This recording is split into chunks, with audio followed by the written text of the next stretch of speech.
पाहिजे।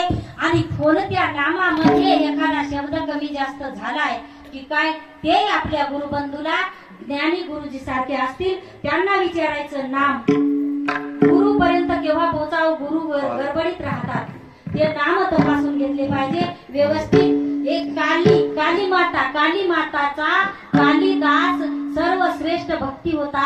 कालिदासाने कितीतरी अभंग रचना देवीची केलेली आहे। ते कालिदास देवीचा जो मंत्र होता ते चुकीचा म्हणायचा, खूप भक्ती करायचा पण चुकीचा म्हणायचा। एक दिवस काली माता जागृत झाली आणि थोबाडावरती किती वाकडच झालं थोडी। तू एवढी भक्ती करायला आणि चुकीचा मंत्र जपायला हे कसं काय? मला मान्य नाही, ते मला पावन होत नाही।